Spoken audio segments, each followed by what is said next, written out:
زمانے کی قسم تمام انسان خسارے میں ہے، سوائے ان کے جو ایمان لائے، جنہوں نے نیک عمل کیے، جنہوں نے ایک دوسرے کو حق کی نصیحت کی، جنہوں نے ایک دوسرے کو صبر کی تلقین کی۔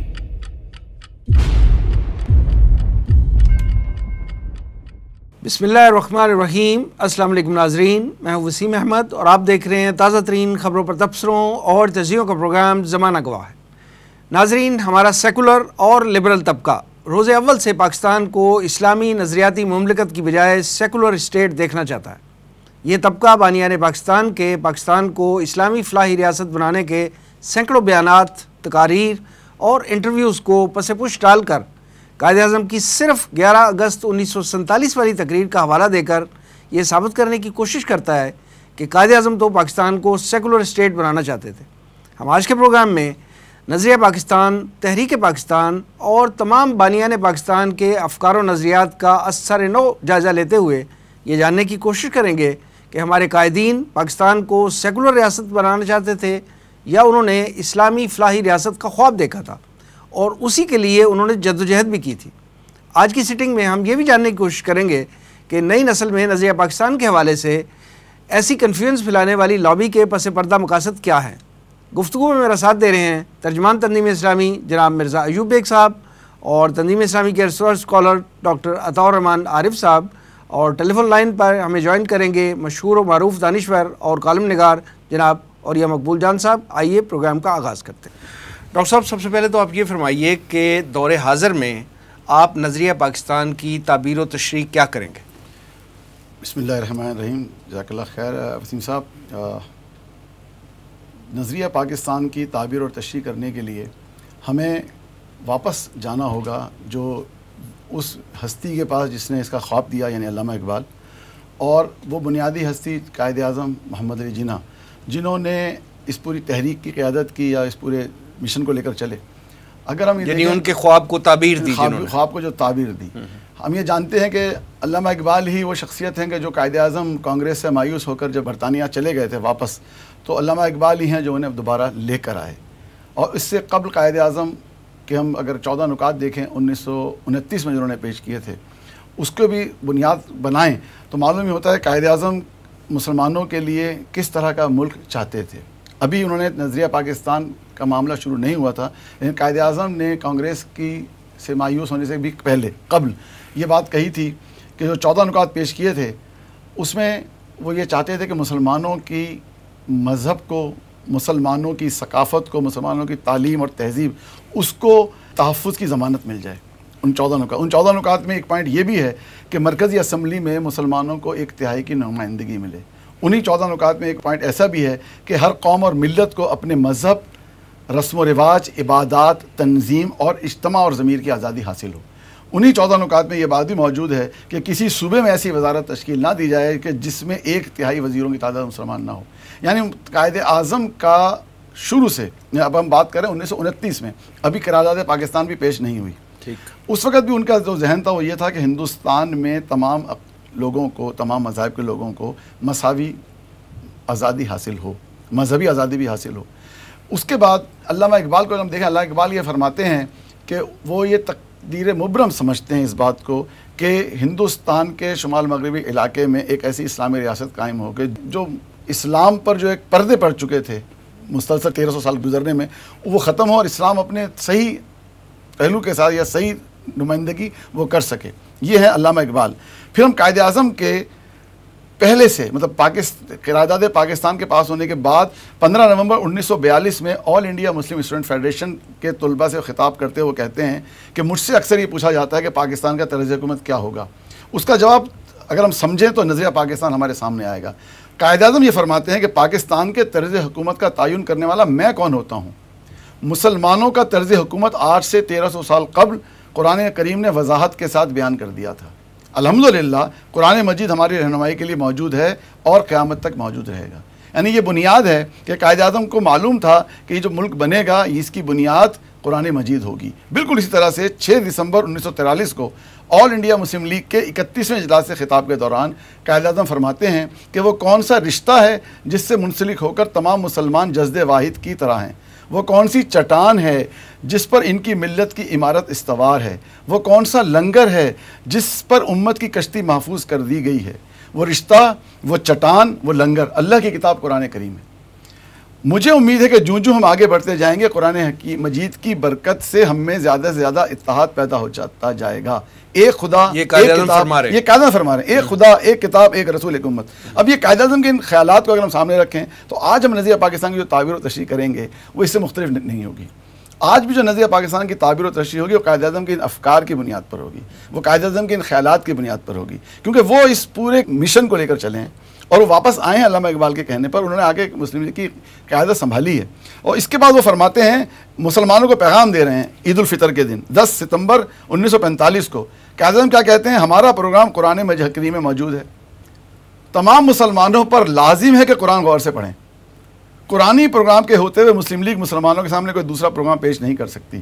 اب آپ اس کو آج سے جوڑیے کہ 73 سال گزرنے کے بعد آج بھی اگر کوئی قرآن مجید کو نصاب میں شامل کرنے کی بات ہو تو ہمیں کیا اعتراضات سننے کو ملتے ہیں، ہمارے سامنے کیا باتیں سامنے آتی ہیں۔ اور قائد اعظم یہ بات آج سے 75 سال پہلے کہہ کر چلے گئے کہ یہ سب کچھ ہونا چاہیے۔ آج ہم کیا کہتے ہیں کہ جی بچے قرآن کیسے پڑھیں گے، آپ انہیں عربی پڑھوائیں گے تو کیا معاملہ ہوگا۔ یہ نظریہ پاکستان کی تعبیر و تشریح نہیں ہے۔ پھر اسی طرح قائد اعظم نے 1947 میں بڑا اہم مکالمہ ہے، لارڈ ماؤنٹ بیٹن خطاب کر رہے ہیں انتقال اقتدار کے وقت۔ وہ کیا کہہ رہے ہیں؟ میں امید کرتا ہوں کہ پاکستان میں تمام اقلیتوں کے ساتھ ویسا ہی سلوک ہوگا، وہی اصول پیش نظر رکھے جائیں گے جن کی مثالیں اکبر اعظم کے دور میں ملتی ہیں۔ یعنی انگریز کے سامنے، لارڈ ماؤنٹ بیٹن کے سامنے اکبر اعظم، اکبر دی گریٹ تھا، قائد اعظم نے کیا جواب دیا؟ اس کا برجستہ جواب ہے قائد اعظم۔ انہوں نے کہا وہ رواداری اور خیر سگالی جو شہنشاہ اکبر نے غیر مسلموں کے حق میں برتی کوئی نئی بات نہیں۔ مطلب انہوں نے اس کو کنٹراڈکٹ کیا فوراً قائد اعظم، اور آگے فرماتے ہیں یہ تو مسلمانوں کی 13 صدی قبل کی روایت ہے، جب پیغمبر اسلام حضرت محمد صلی اللہ علیہ وسلم نے یہودیوں اور عیسائیوں پر فتح حاصل کرنے کے بعد ان کے ساتھ نہ صرف انصاف بلکہ فیاضی کا برتاؤ کیا۔ مسلمانوں کی ساری تاریخ اس قسم کے واقعات سے بھری پڑی ہے۔ ہم پاکستانی، انہوں نے اپنے آپ کو پاکستانی فرمایا، پاکستانی حضرت محمد صلی اللہ علیہ وسلم کی تعلیمات کی روشنی میں ہی پاکستان کا نظام چلائیں گے۔ اب دیکھیں وسیم صاحب، یہ ہیں وہ بنیادی باتیں جو آج بیک گراؤنڈ سارا، جو پورا بیک گراؤنڈ ہے۔ مطلب یہ سب باتیں میں نے آپ سے 1929 کا واقعہ بیان کیا، پھر 1942 سے لے کے 1947 تک قائد اعظم کے مختلف افکار بیان کیے ہیں۔ ان افکار کی روشنی میں آج ہم دیکھیں ہم کہاں کھڑے ہیں، ہمیں اب یہ دیکھنا ہوگا۔ یہ بات ہو گئی 1947 تک۔ اس کے بعد کے 2 واقعات بہت اہم ہیں جو میں چاہتا ہوں میں اسی وقت آپ کے سامنے پیش کر دوں۔ پہلی بات کیا ہے کہ 1 جولائی 1948 کو قائد اعظم کراچی میں اسٹیٹ بینک آف پاکستان کا مرکزی دفتر کا افتتاح کر رہے ہیں۔ وہاں پر قائد اعظم کیا فرماتے ہیں کہ میں اشتیاق اور دلچسپی سے معلوم کرتا رہوں گا کہ آپ کی ریسرچ آرگنائزیشن، یعنی اس اسٹیٹ بینک کو فرما رہے ہیں، بینکاری کے ایسے طریقے کی خوبی سے وضع کرتی ہے جو معاشرتی اور اقتصادی زندگی کے اسلامی تصورات کے مطابق ہوں۔ مغرب کے معاشی نظام نے انسانیت کے لیے بے شمار مسائل پیدا کر دیے ہیں۔ اکثر لوگوں کی یہ رائے ہے کہ مغرب کو اس تباہی سے کوئی معجزہ ہی بچا سکتا ہے۔ یہ تباہی مغرب کی وجہ سے ہی دنیا کے سر منڈلا رہی ہے۔ مغربی نظام انسانوں کے مابین انصاف اور بین الاقوامی میدان میں آویزش اور چپکلش دور کرنے میں ناکام رہا ہے۔ یعنی اب وہ یہاں پر وہ نظام سود پر براہ راست قائد اعظم اس کو تبدیل کرنے کے حوالے سے بات کر رہے ہیں، اور وہ یہ چاہتے ہیں کہ پاکستان میں مرکزی بینک یعنی بینک دولت پاکستان جس کا افتتاح ہو رہا ہے اس کے پروگرام میں آئے ہیں، وہاں پر وہ یہ بات فرما رہے ہیں کہ یہاں کے جو ریسرچ آرگنائزیشن ہے وہ ایسا نظام وضع کرے جو سودی نظام کو ختم کرے، اور آج تک ہم اس کے لیے بیٹھے ہیں۔ آج 74 سال گزرنے کے بعد بھی ہم یہ سوچ رہے ہیں کہ یہ سود ختم ہو سکتا ہے یا نہیں ہو سکتا۔ یہ وہ نظریہ پاکستان، یہ وہ اصل وہ نظریہ جو قائد اعظم لے کر آئے تھے، جو قائد اعظم چاہتے تھے، ہمارے بانیان پاکستان جو اصل نظریہ چاہتے تھے وہ یہ نظریہ تھا جسے ہم نے کہیں کھو دیا ہے۔ ایوب بیگ صاحب، آپ نظریہ پاکستان کو کس طرح ویژوائز کرتے ہیں؟ بسم اللہ الرحمن الرحیم۔ وسیم صاحب، ڈاکٹر صاحب نے ماشاءاللہ بڑے عالمانہ انداز میں اور بڑے دانشورانہ انداز میں اور قائد اعظم کی کوٹیشنز پیش کر ایک ایسی مضبوط بات آگے رکھ دی ہے کہ میں سمجھتا ہوں اس میں اضافہ کرنا بہت مشکل ہے، لیکن میں آپ کو بڑی سادی سی بات بتاتا ہوں آسان زبان میں۔ وہ یہ کہ کیا وہ لوگ جو نظریہ پاکستان کو تسلیم نہیں کرتے کہ وہ اسلام ہے، وہ مجھے یہ بتا سکتے ہیں کہ کیا پنجاب کا شہری، اسے آپ پنجابی کہیں، بنگال کا شہری آپ اسے بنگالی کہیں، صوبہ سرحد کا شہری، آپ اسے پختون کہیں، انہوں نے انگریز سے آزادی صوبے زبان کی بنیاد پر مانگی تھی؟ قطعاً نہیں. اور یہ بات خود مانتے ہیں ہمارے سیکولر ذات کہ مسلمانوں کو ایک الگ وطن کی ضرورت تھی، اور قائد اعظم نے مسلمانوں کو ایک الگ وطن لے کر دیا. تو گویا نہ وجہ زمین تھی، نہ وجہ زبان تھی، بنیاد تھی ایک الگ وطن کی دین. تو یہ بڑی عجیب سی منطق لگتی ہے کہ پاکستان جو ہے وہ مسلمانوں کے لیے ایک ملک تھا، وہ اسلامی ریاست نہیں تھی. بھئی وہ مسلمان کون تھے؟ جب پنجابی تھے تب بھی وہ اپنا اصل رشتہ اسلام سے جوڑتے تھے. اگر وہ بنگالی ہے تو تب بھی وہ بنگالی ہونے کے حوالے سے نہیں بات کرتا، وہ اسلام سے. اور اس سے زیادہ کیا ہو سکتا ہے کہ دنیا کا یہ واحد ملک تھا جس کے درمیان 1000 میل 1200 میل کا دشمن ملک تھا، خلیج تھی یہ. تو کیا بنگالی اور پنجابی کی کوئی شے ملتی تھی؟ یعنی ان کا بود و باش، ان کی زبان، رہن سہن، کوئی نہیں. ایک چیز ملتی تھی اور وہ دین تھی. لہٰذا نظریہ پاکستان، اس کا نعرہ بعد میں لگا، پہلے لگا، اس کا ہم نہیں جانتے. یہ کہا جاتا ہے کہ جی وہ پاکستان کا مطلب کیا، لا الہ الا اللہ، یہ نعرہ تو کبھی لگا ہی نہیں تھا مسلم لیگ کے سٹیج سے. اور بھئی ہم مان لیتے ہیں نہیں لگا، ٹھیک ہے. یہ تو چیزیں آن ریکارڈ ہیں کہ آپ کوئی اس طرح کا کلیم کرے تو وہ تو ویلڈ نہیں ہوگا. ٹھیک ہے، وہ مسلم لیگ کے سٹیج سے نہیں لگا ہوگا، لیکن مسلم لیگ کے سٹیج سے یہ تو لگا تھا نا، مسلم ہے تو مسلم لیگ میں آ، یہ تو لگا تھا. اس کا مطلب کیا ہے کہ ہر شے کی بنیاد دین تھا اور کوئی شے بنیاد نہیں تھی اس تقسیم کی. لہٰذا نظریہ پاکستان کے بارے میں اس طرح کی باتیں کرنی، میں سمجھتا ہوں یہ ضد ہے، ہٹ درمی ہے، اس کے سوا کچھ نہیں ہے. ایوب بیگ صاحب، پاکستان کے مشہور محقق اور دانشور اولیاء مقبول جان صاحب ہمارے ساتھ لائن پہ ہیں. آئیے نظریہ پاکستان اور اس کے حوالے سے جو دیگر معاملات ہمارا سیکولر اور لبرل طبقہ جو ہے وہ ڈسکس کرتا ہے، اور اس حوالے سے پوری ایک کمپین چلائی جاتی ہے، ان سے اس حوالے سے ڈسکس کرتے ہیں. اور یہ صاحب السلام علیکم. جی. اور یہ صاحب یہ فرمائیے کہ قائد اعظم کی اقلیتوں کے حوالے سے 11 اگست 1947 والی تقریر کو قومی نصاب کا حصہ بنانے کی کوشش کی جا رہی ہے اور یہ تجویز دی گئی ہے، اس پر آپ کی کیا رائے ہے؟ دیکھیں، تقریر تو پوری کی پوری اس کو حصہ بنانا چاہیے. اور پہلی بات تو یہ ہے کہ کون سی اقلیت ہے جو اسلامی شریعت ہے جس کے اندر اقلیتوں کو اس طرح کا تحفظ حاصل نہیں ہے جس طرح کا تحفظ اس تقریر کے اندر دیا گیا ہے. اور خاص طور پہ یہی کہا گیا، مسئلہ ذرا یہ ہے کہ کیا اس کے اندر یہ کہا گیا ہے اس تقریر کے اندر کہ پاکستان کا آئین جو ہے نان اسلامک ہوگا یا شریعت کی بیس پہ نہیں ہوگا، یا وہ کوئی جمہوری قسم کی ان کو اپنا قسم کی فیسلٹیز حاصل ہوں گی؟ قطعاً نہیں، بالکل نہیں ہے. اسلام کے بارے میں قائد اعظم نے بہت کلیئر باتیں کی ہیں. 11 اگست کی تقریر کے بعد جب مختلف قسم کی آراء شروع ہوئی تو ان آراء کے بعد ہوا یہ کہ قائد اعظم کو بھی یہ بات پہنچی. تو قائد اعظم جو ہیں یہ جنوری 1948 میں کراچی بار سے خطاب کر رہے تھے، تو انہوں نے فکرے کا آغاز اس طرف کیا کہ there are people who are creating mischief. کچھ لوگ ہیں کہ جو شرارت کر رہے ہیں. پھر آگے قائد اعظم کہتے ہیں why this nervousness that we will abandon the Sharia law.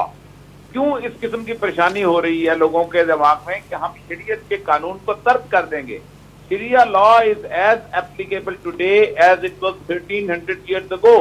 شریعت کا قانون آج بھی ویسے ہی قابل عمل ہے اور قابل نفاذ ہے جیسے 1300 سال پہلے تھا.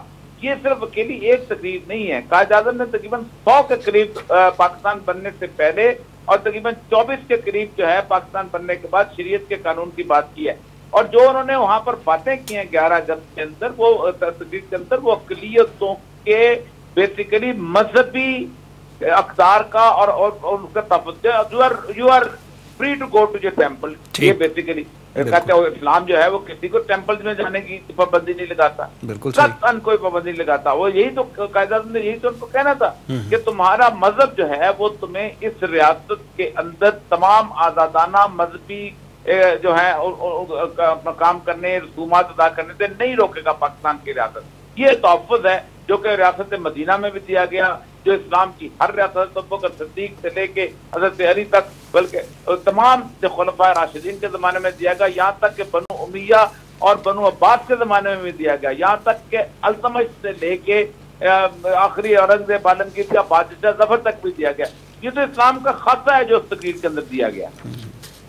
اچھا، اور یہ سب جیسے آپ فرما رہے ہیں کہ بانی پاکستان کے ارشادات جو ہیں پاکستان بننے سے پہلے بھی، پاکستان بننے کے بعد بھی، اور اس کے بعد بھی آپ نے کئی مثالیں آپ نے دی ہیں کہ قائد اعظم آن ریکارڈ ہیں کہ انہوں نے بڑا کلیئر پوائنٹ آف ویو جو ہے وہ بتایا ہے. لیکن ہمارے ہاں ایک لابی ایسی ہے جو اس بیان کو آڑ بنا کے جو ہے وہ ایک کنفیوژن پیدا کرنے کی، ایک ابہام پیدا کرنے کی نئے نسل میں جو ہے نظریہ پاکستان کے حوالے سے کوشش کر رہی ہے. آپ کے خیال میں اس لابی کے پس پردہ مقاصد کیا ہیں؟ دیکھیں وہ لابی پہلے دن سے کار فرما ہے. پاکستان جس وقت بنا ہے تو پاکستان کے آئین بنانے کی بات ہوئی تو اس لابی نے شروع ہی سے پاکستان کے آئین میں شریعت کی مخالفت شروع کی. آپ کو یاد ہوگا کہ 18-19 ماہ کی جدوجہد ہے جس کے بعد قرارداد مقاصد منظور کی تھی، اور قرارداد مقاصد میں یہ لکھا گیا تھا کہ ساورنٹی گوز ٹو اللہ سبحانہ وتعالیٰ کی حقیقت کا حق ہے صرف اور صرف اللہ سبحانہ وتعالیٰ کو ہے. تو آپ خود سوچیں کہ ایسی صورتحال کے اندر یہ لابی شروع سے رہی ہے، اور یہ لابی بیوروکریسی میں بھی تھی، یہ لابی فوج میں بھی تھی، یہ لابی پولیٹیکل لیڈرشپ میں بھی تھی، کیونکہ تینوں کو انگریز نے ٹرین کیا ہوا تھا اور انگریز کی ٹریننگ کے ساتھ سے وہ چل رہے تھے. لیکن ان کی وہ ہمیشہ انہوں نے شکست کھائی ہے، بری طرح شکست کھائی ہے. تو آئے مشرف کے دور کے اندر اور 9/11 کے پریشر کے بعد وہ انہوں نے واپس آئے، اور یہی لابی ہے جس وقت افغانستان کے اندر بھی وہی اسی طرح کی باتیں اٹھا کے لے کے آ رہے ہیں. اس لابی نے ایک نہ ایک دن شکست کھانا ہے. اور یہ سب یہ فرمائیے کہ بانیان پاکستان جو ہے وہ کیسی اسلامی فلاحی ریاست آپ کے خیال میں چاہتے تھے پاکستان کو؟ دیکھیں قائد اعظم کی تقریریں اٹھا لیں، علامہ اقبال تو خاص بہت میں باتیں ہیں، اور دوسری بات یہ ہے کہ بانیان پاکستان نے ہی تو قرارداد مقاصد منظور کی تھی. جی، وہ کوئی انڈیا سے یا کوئی انگلینڈ سے یا امریکہ سے تو نہیں آئے تھے. وہ متفق قرارداد مقاصد جو منظور ہوئی ہے اس کے اندر سوائے ایک تو ہندوستان نے اس کو نہیں دیا تھا. اس کے علاوہ آپ مجھے بتائیے کہ کون وہ سارے قائد اعظم کے ساتھی تھے، وہ قائد اعظم کے ساتھ جدوجہد کرنے والے تھے. یہ وہی لوگ تھے، لیاقت علی خان ہو یا خواجہ ناظم الدین ہو یا حسین شہید سہروردی ہو، سردار عبدالرشید ہو، انہوں نے ووٹ دے کے قرارداد مقاصد منظور کی تھی. اور لیاقت علی خان کی تقریر تو دیکھیں تو انہوں نے کہا کہ آج ہم نے طے کر لیا ہے کہ پاکستان کا آئین جو ہے وہ کیا ہوگا، اور پاکستان کا آئین جو ہے وہ شریعت ہوگی. اوریہ مقبول جان صاحب، ہمیں وقت دینے کا بہت شکریہ. ایوب بیگ صاحب، آپ نے اوریہ مقبول جان صاحب کی گفتگو سنی، اور انہوں نے 11 اگست 1947 کی جو قائد اعظم کی تقریر ہے اس حوالے سے بڑا کلیئر انداز میں بتایا کہ قائد اعظم نے بہت بیانات جو ہیں وہ قیام پاکستان سے پہلے بھی اور قیام پاکستان کے بعد بھی ایسے دیے ہیں جو پاکستان کو اسلامی فلاحی ریاست بنانے کے حق میں دلیل کے طور پہ پیش کیے جا سکتے ہیں. آپ اس تقریر کے حوالے سے جو پروپیگنڈا کیا جا رہا ہے اور خاص طور پہ اب اس کو قومی نصاب کا حصہ بنانے کی جو تجویز ہے، اس پر آپ کیا فرمائیں گے؟ وسیم صاحب، اصل بات یہ ہے کہ 11 اگست 1947 والی تقریر کا متن ہی تاریخی طور پر مشکوک ہے. اس پر سوال اٹھتے ہیں کہ وہ درست ہے یا نہیں. اس کی وجہ کیا؟ یعنی وہ صحیح طرح سے بیان نہیں ہو رہا آپ کے خیال میں؟ وہ اس کا اصل متن ہی سامنے نہیں ہے. وہ مشکوک ہے جو بتائی جاتی ہے. دیکھیے، ریڈیو انڈیا دہلی نے جب پاکستان نے 11 اگست کی تقریر کا متن مانگا انڈیا ریڈیو دہلی سے تو انہوں نے کہا ہمارے پاس نہیں ہے. اچھا، انکار کر دیا، ہے ہی نہیں ہمارے پاس، وغیرہ انہیں کیا تھا دے دینے میں. پھر بہت سے محققین نے اس پر کام کیا ہے، اور اس میں خاص طور پر میں نام لوں گا سلینا کریم کا. انہوں نے تو برطانیہ کی تمام لائبریریاں کھنگال ڈالیں. انہوں نے کہا کہ جو اس وقت ہمیں متن ہمیں دکھایا جاتا ہے، ہمیں پڑھایا جاتا ہے، ہمیں سنایا جاتا ہے، وہ متن تو کہیں ملتا ہی نہیں ہے. ایگزیکٹلی اس میں یعنی تحریف ہے، اس سے ٹیمپرڈ کیا گیا ہے. اور میں بڑے افسوس سے اس سے اپنا مطلب اخذ کرنے کی کوشش کی گئی ہے، آپ یہ کہہ رہے ہیں؟ ہاں جی، اس سے ٹیمپرڈ کیا گیا، اس کی تحریف ہوئی ہے. اور میں بڑے افسوس سے کہوں گا کہ ماضی میں عدلیہ کے ایک بہت بڑے نام نے جسٹس منیر، اچھا آپ کو پتہ ہے نظریہ ضرورت بھی انہی سے منسلک ہے. ٹھیک. انہوں نے اس کو اپنی کتاب جو انہوں نے لکھی تھی، اور انہوں نے سارے قائد اعظم کی تقریر، تحریک پاکستان، یہ نظریہ پاکستان، اس سارے کی بنیاد 11 اگست کی تقریر پر رکھ دی. اس کو گیر گار کر اس طرف لے آئے کہ پاکستان جو تھا وہ اس مسلمانوں کا ملک کے طور پر ایک بنایا گیا تھا. مسلمانوں کو کیونکہ تکلیف تھی ہندوؤں سے، لہٰذا مسلمانوں کے لیے ایک الگ ملک بنا دیا گیا تھا. وگرنہ یہ ہے کہ اسلامی نظریہ یا اسلامی فلاحی ریاست بنانا مقصود نہیں تھا. جبکہ جیسے ڈاکٹر صاحب نے بھی بیان کیا ہے، قائد اعظم نے سینکڑوں بار، میں کہہ سکتا ہوں